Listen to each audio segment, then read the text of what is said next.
During our family trip, my daughter-in-law yelled at the hotel receptionist, "Don't talk to the old woman, she's just the help." My son laughed.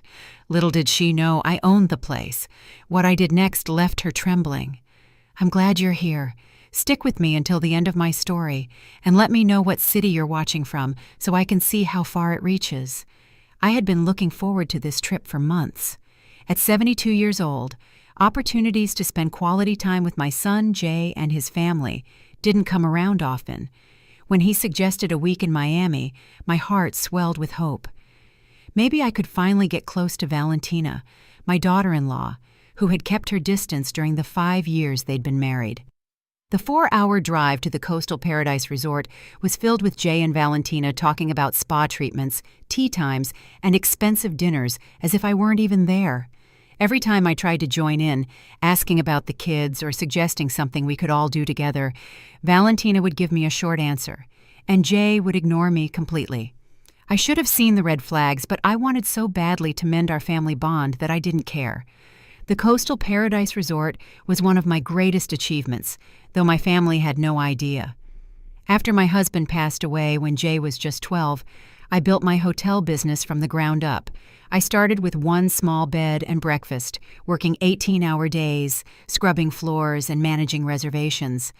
Little by little, I grew it into 17 properties across 3 states. I always kept my business separate from my family, wanting Jay to love me for who I was, not for my money. Arriving at the grand entrance, a familiar pride swelled in my chest as I saw the perfect gardens and the uniformed valets rushing to greet guests. It had taken me 3 years to buy Coastal Paradise and another 2 to renovate it to perfection. Every detail, from the polished marble floors to the crystal chandeliers, was my personal choice. Jay handed the valet the keys as Valentina adjusted her designer sunglasses, her blonde hair perfectly styled. She was undeniably beautiful, the kind of beauty that comes from expensive salons and personal trainers. At 35 years old, 20 years younger than Jay, she made sure no one forgot it. "Remember," she told him as we approached the doors, "I want the penthouse suite. I don't care what they say about availability. Just make it happen." Jay nodded without hesitation. It still surprised and pained me how much he deferred to her. The confident boy I had raised was now a man who couldn't act without his wife's approval. We entered the elegant lobby, and I couldn't help but smile at the familiar buzz of activity. Jasmine, the front desk manager, looked up and her eyes widened when she saw me, but I gave a slight shake of my head. I wasn't ready for them to know who I really was. "Good afternoon," Jasmine said warmly but professionally. "Welcome to the Coastal Paradise Resort. How can I help you?" "Reservation under Carter," Jay replied. "We should have the penthouse suite." Jasmine's fingers flew across the keyboard as she checked. "Here is your reservation, Mr. Carter. It's confirmed for our Coastal Paradise Deluxe suite, but the penthouse is booked for your entire stay." I watched Valentina's face harden, her jaw tightening and her eyes glinting with irritation beneath her flawless makeup. "That's unacceptable," she snapped. "Do you know who we are? I specifically requested the penthouse when we made this reservation." Jasmine remained calm, though her shoulders tensed slightly. "I apologize for any misunderstanding, Mrs. Carter. The deluxe suite is lovely and it has a private balcony." "I don't want to hear about some second-rate room," Valentina interrupted, raising her voice enough to make other guests turn and stare. "I want the penthouse and I want it now." I took a step forward, hoping to de-escalate the situation. "Valentina, maybe we could—" But before I could finish, she spun on me, her face contorted with fury. "Don't you dare speak!" she shouted, her voice echoing off the marble floors. "Jasmine, or whatever your name is, just ignore whatever this old woman says. She's not important. She's just the help we brought with us." The conversations in the lobby stopped. My cheeks burned as the humiliation washed over me. But she wasn't done. "Don't talk to the old woman," she shrieked, pointing at me as if I were a piece of garbage. "She's just the servant, the nanny. Don't waste your time on her." I stood there, frozen. My mouth was dry, and my heart pounded so hard I thought it might burst through my ribs. In my 72 years, no one had ever spoken to me with such venom, with such utter disrespect, and never in front of strangers. But what came next cut even deeper. Jay threw his head back and laughed, not an uncomfortable laugh to ease the tension, but one of genuine amusement, as if watching his wife tear me down in public was the funniest thing he'd ever seen. "Oh my goodness, Valentina," he said, wiping a tear from his eye. "You're terrible, but you're not wrong. Mom, just let us handle this, okay? Go sit down somewhere." The betrayal hit me like a physical blow. This was my son, the son I raised alone, who I worked myself to the bone for, who I sacrificed everything for just to give him a good life, and he was laughing at my humiliation. Jasmine's face had gone pale, a mix of surprise and sympathy that only made the sting worse. All around the lobby, I heard whispers and saw people pointing. Some were holding up their phones, no doubt recording every second of this mess. "Ma'am," Jasmine said softly, her voice kind but still professional, "perhaps you'd like to wait in our lounge while we resolve the room situation." Before I could answer, Valentina let out a loud theatrical sigh. "Yes, take the old woman somewhere she won't embarrass us anymore, and make sure someone keeps an eye on her. She tends to get lost." Jay laughed again. Strangers were watching, and I felt my heart splintering into a million pieces. I wanted to disappear, to run from this beautiful lobby, from my cruel daughter-in-law, from my mocking son, and never come back. But something inside me, a last vestige of the strength that had built this empire, held me firm. I met Jasmine's gaze. Her eyes held a silent anguish. She knew exactly who I was. She knew that with a single word from me, she could have Valentina escorted out so fast her designer heels wouldn't even touch the ground. But I stayed quiet. I picked up my small suitcase and walked to the elevator, my back straight despite the crushing weight of the shame behind me. Behind me, Valentina was still yelling at Jasmine about the penthouse, her voice thick with the entitlement of someone who had never worked a day in her life. When the elevator doors closed, I caught Jasmine's eye one last time. She gave me a small nod, a silent message that she understood, she was sorry, and she was waiting for my signal. I had built this empire from nothing, employing over 300 people at my properties. I was respected in business circles, sought out by other hotel owners, known for my fairness and integrity. But in that lobby, I was just a pathetic old woman being yelled at by her son's wife while my son laughed at my pain. As the elevator rose to the 12th floor, each passing number stirred something inside of me. The pain was still sharp and deep, but another feeling began to grow beside it: determination. The next morning, I woke up in what should have been paradise, but felt more like purgatory. My room overlooked the ocean, with waves gently lapping against the pristine beach. The sunrise painted the sky in shades of pink and gold, colors that would normally take my breath away. But I felt empty, as if someone had hollowed me out and left only a shell. I had barely slept. Every time I closed my eyes, I could hear Valentina's mocking voice. "She's just the help." Jay's laughter replayed in my head as I wondered if I could have handled things differently, though deep down I knew the real problem wasn't my reaction. The truth was, my own family treated me like I didn't matter. A soft knock on the door broke through my thoughts. When I opened it, Jay was in the hallway. He looked uncomfortable, but showed no hint of remorse. "Mom, we're going to breakfast. Valentina wants you to watch the kids by the pool afterward, so we can hit the spa." No, good morning. No, how did you sleep? Not even a nod to what had happened in the lobby. Just another order, disguised as a favor. "Jay," I said quietly, "about last night."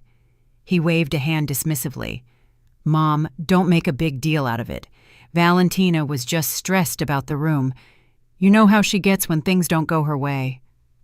A big deal. That's what he called his wife, publicly humiliating me. "She called me a servant, Jay. She screamed at me in front of strangers." He shifted, avoiding eye contact. "She didn't mean it. That's just Valentina being dramatic. Can we just not talk about it? We're supposed to be on vacation." I looked at him, searching for the boy I once knew. The little boy who would climb into my bed during thunderstorms, who would bring me dandelions and call them sunflowers, who once told me I was the strongest person in the world. That boy was gone. He had been replaced by a 47-year-old man who chose his wife's comfort over his mother's dignity. "Okay," I said, the word tasting like ash in my mouth. "I'll watch the kids." His relief was palpable. "Perfect. We probably won't be back all day. Spa first, then lunch. Maybe some shopping. That's fine, right?" Of course it wasn't fine. I had imagined this trip as a time for family, to get to know my grandchildren and feel like I belonged. Instead, I was being reduced to an unpaid nanny. But I nodded. Saying no would only cause a scene, and I had learned long ago that keeping the peace was more important than speaking up. The dining room was filled with vacationers enjoying their meals. Valentina had managed to get a table by the window, the best spot in the house, and she was already barking orders at the staff as if she owned the place.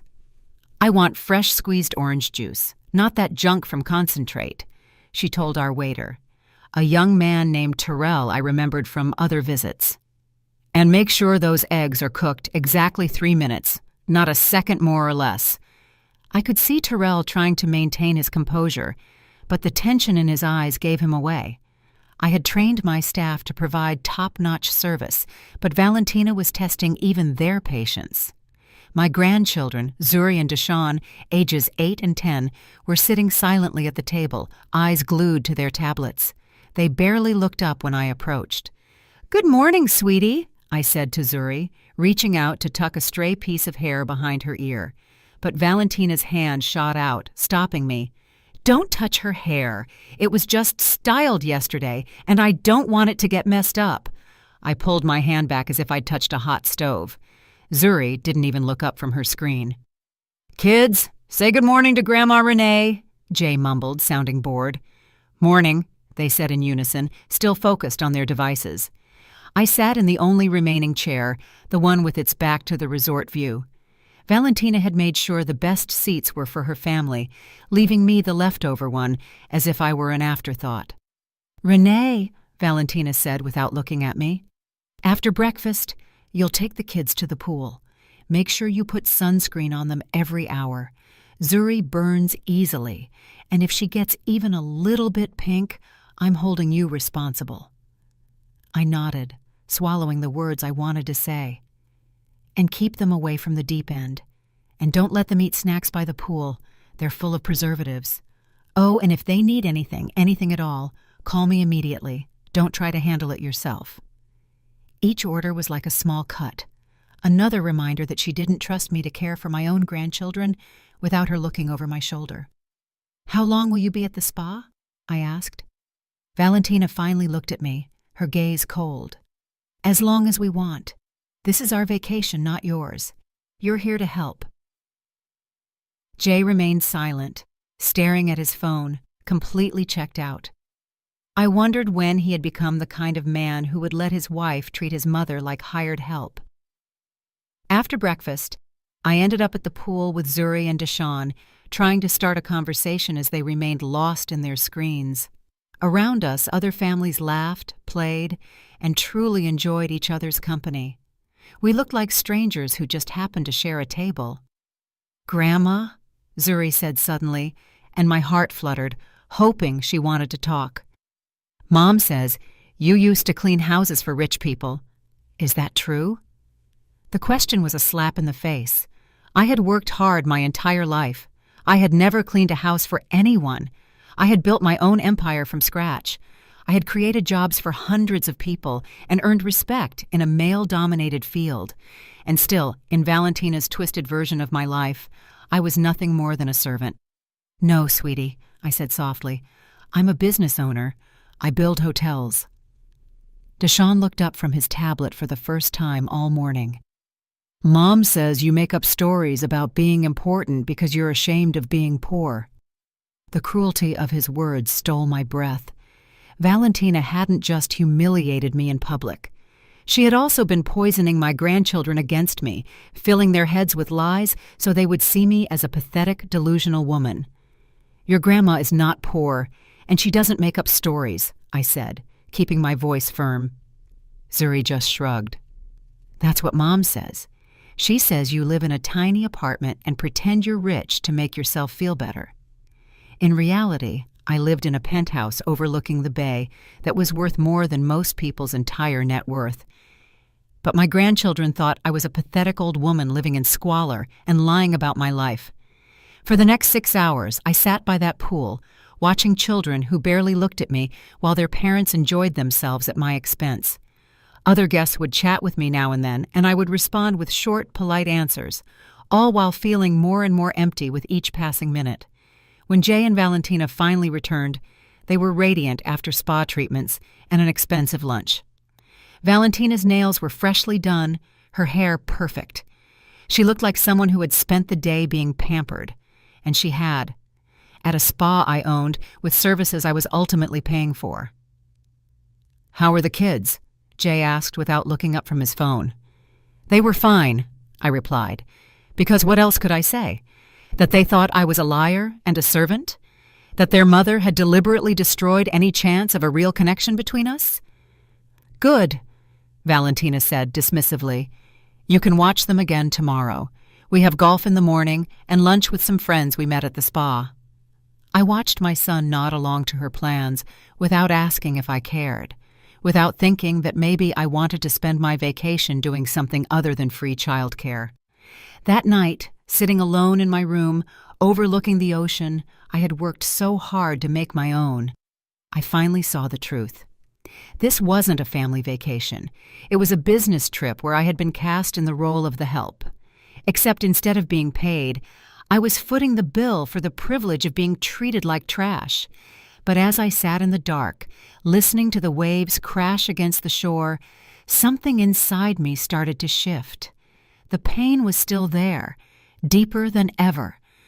But now it was joined by something else. Pure, sharp anger. Anger at being taken for granted, at the lies, at being treated like I was nothing when I had built everything. As of tomorrow, I decided, things were going to change. The third day of our vacation started just like the first two, with Valentina dictating my to-do list while Jay sat by, nodding along like a compliant assistant. This time, they had a day trip planned to a nearby wine country, and I was to stay with the kids. "Make sure they have lunch at exactly noon," Valentina said, carefully applying lipstick as if performing delicate surgery.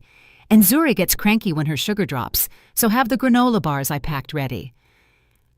I wanted to remind her that I had already raised one child, that I knew how to take care of kids, but I'd learned that standing up for myself only led to longer lectures and more subtle put-downs. "We'll probably be back around 6, Jay added, without looking up from his phone. "Maybe later if traffic's bad."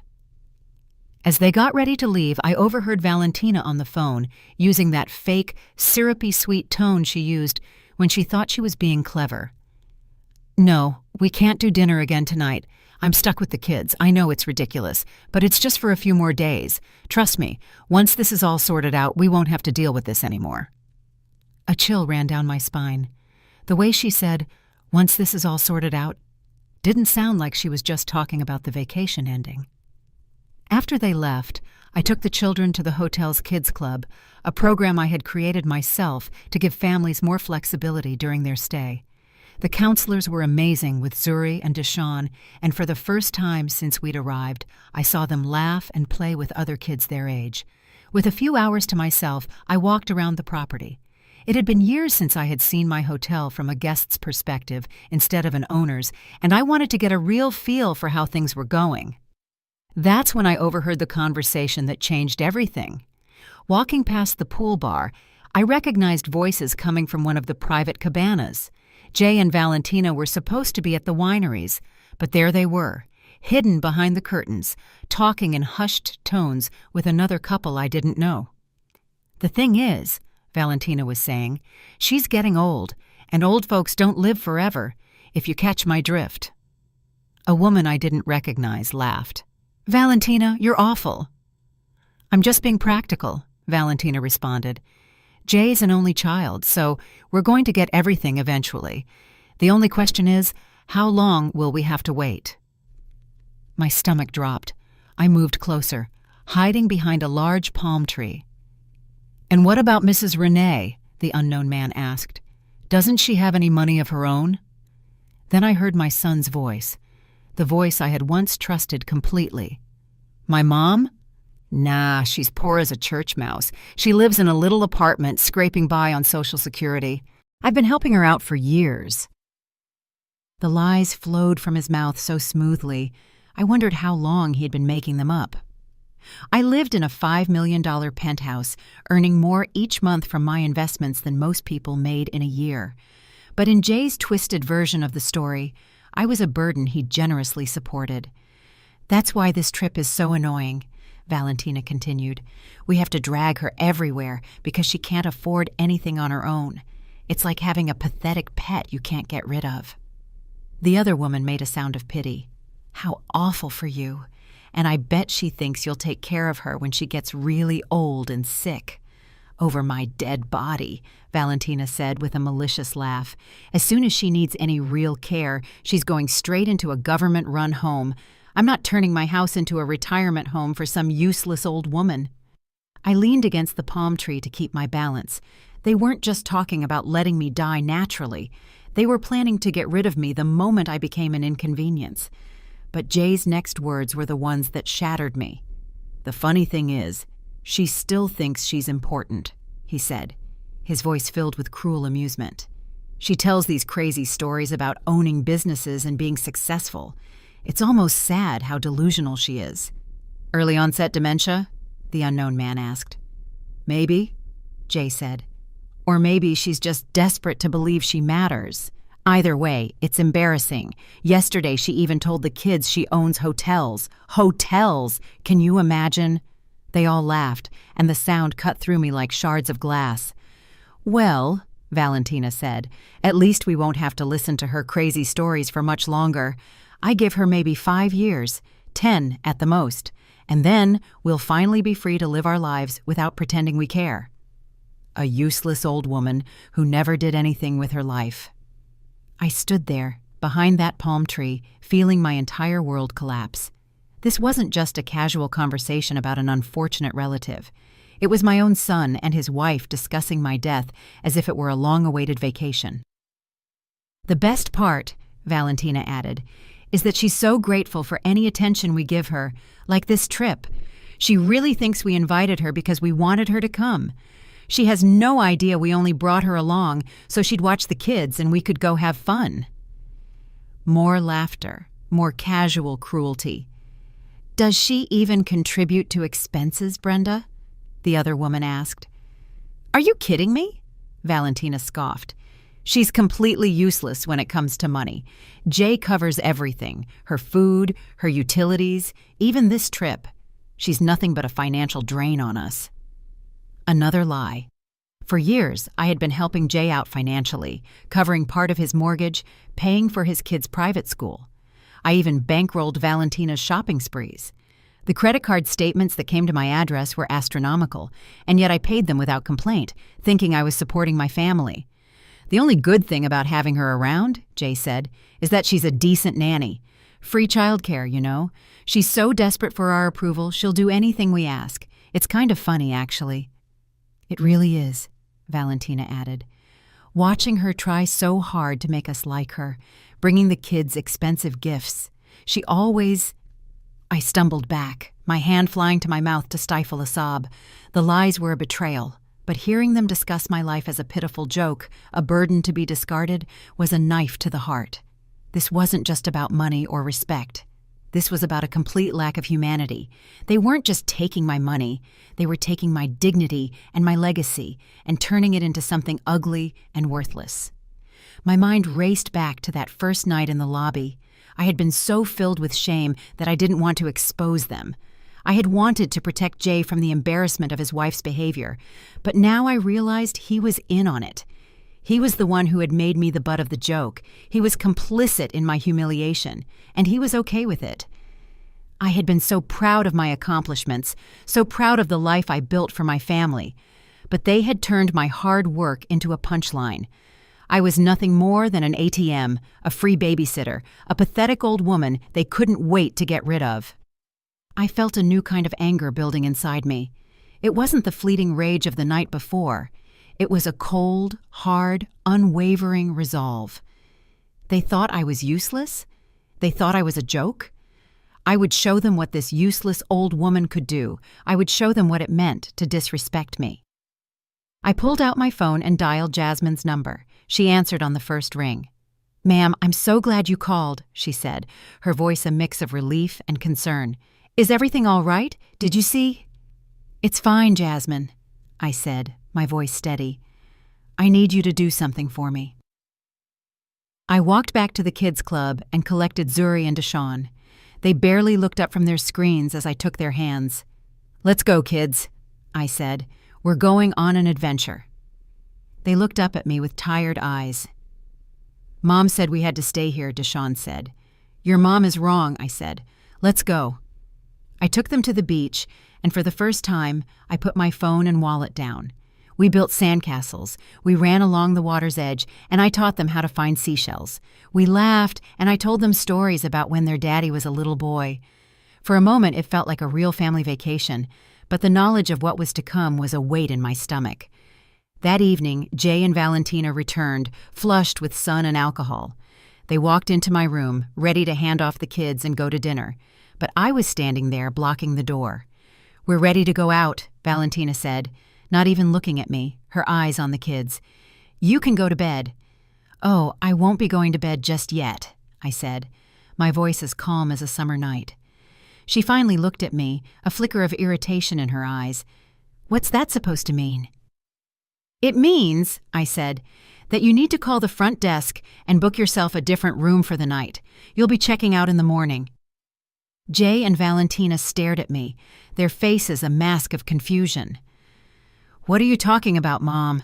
Jay asked. "Don't play dumb," I said. "I overheard your little chat at the cabana. I know what you've been saying about me." Valentina's face went from confusion to pure fury. "You were eavesdropping on us?" she hissed. "You have no right." "I own this hotel, Valentina," I said, my voice rising with every word. "I have every right to do what I want, and what I want is for you to leave." I pulled a document from my purse and handed it to Jay. It was a list of all the financial support I had given him over the years. His eyes widened as he looked at the numbers, seeing for the first time the full extent of my generosity. "You've been lying to me?" he asked, his voice shaking as he looked at his wife. "She's the one lying!" Valentina screamed. "She doesn't own this place. She's just a useless old woman who cleans houses for a living." Just then, Jasmine, the front desk manager, came into the room with security. "I was told there was a disturbance," she said, her eyes on me, her voice calm and professional. "Jasmine, tell her!" Valentina shrieked, pointing at me. "Tell her she doesn't own this place!" Jasmine looked at me, and I gave her a small nod. "Mrs. Renee Carter is not only the owner of this hotel," Jasmine said. "She is the sole owner of all 17 of the coastal paradise properties across the United States. She is our founder, our CEO, and the reason we are all standing here today." Valentina's face went white. She looked from Jasmine to me, her eyes darting with panic. Jay just stood there, speechless, the document in his hand a testament to the lies he had told. "What's the meaning of this?" Valentina finally managed to stammer out. "It means," I said, my voice full of power and resolve, "that you will be checking out in the morning, and you will be paying your own way. Every penny you and your husband have spent on this trip, every spa treatment, every meal, every cocktail, it will all be billed to your credit card." "You can't do this!" Valentina yelled. "Oh, but I can," I said, a small smile playing on my lips. "And I will." I turned to Jay.